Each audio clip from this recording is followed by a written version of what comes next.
അപ്പൊ ഇന്നത്തെ പരിപാടി കൈറ്റ് ബീച്ചിലാട്ടോ. ഇവിടെ കുളിക്കാൻ വേണ്ടി വന്നാണ്.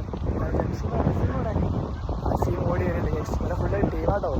വിചാരിച്ചതല്ല, തീരെ വെയിലാതൊന്നും പ്രശ്നമില്ല. നട്ടുച്ചയ്ക്ക് വന്നിട്ട് പിന്നെ ഇവിടെ വെച്ചാല് മക്കളെ കൊണ്ടൊന്നും വരാതിരിക്കുക ഫാമിലിന്നായിട്ട് എന്നാണ് എനിക്ക് പറയാനുള്ളത്. അങ്ങനെ ഫൈനലി നമ്മൾ എത്തിയത് പോലെ നമ്മള് ബീച്ചിലെത്തി. അപ്പോൾ ബീച്ചിൽ ചാടാൻ പോകണം. നമ്മള് ഇറങ്ങി തുടങ്ങി. ഫുള്ളാകെ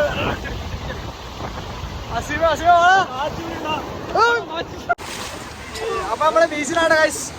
ഫുള്ള് അടിപൊളിയാണ്. ഇനി പോലെടുത്താൽ സീനാവും.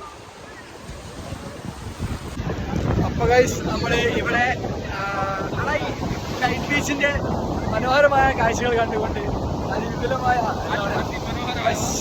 ചാരുതയാർന്ന കാഴ്ചകൾ കണ്ടുകൊണ്ട് ഇങ്ങനെ നടക്കുകയാണ്. ഫസ്റ്റ് സ്ഥലത്ത് കുളിക്കാൻ ഇറങ്ങി. ഇനി അവിടുന്ന് കുളിച്ച് കഴിഞ്ഞിട്ട് ഇനിയിപ്പോ നെക്സ്റ്റ് ഡെസ്റ്റിനേഷൻ പിടിക്കുകയാണ്. ഭയങ്കര തിരക്കാണ്. അതിന്റെ കണ്ണട തിരമാല പോയി ഗൈസ്.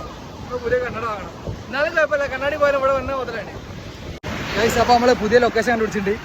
അപ്പൊ നമ്മൾ ഇവിടെ തന്നെ കുളിക്കാൻ ഇറങ്ങാൻ വിചാരിക്കുന്നത്. നമ്മള് വീണ്ടും കടലിലേക്ക് ഇറങ്ങിയിരിക്കുകയാണ് ഗൈസ്.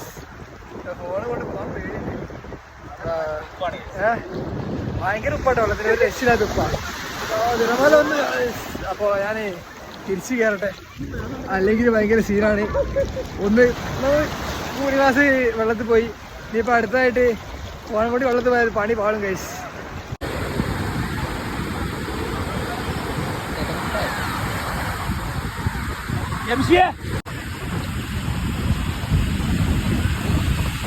അപ്പോൾ ജംഷിന്റെ ഒരു പൂതി പോലെ ജംഷിന്റെ മമ്മിയാക്കി സെറ്റ് ചെയ്തിട്ടുണ്ട്.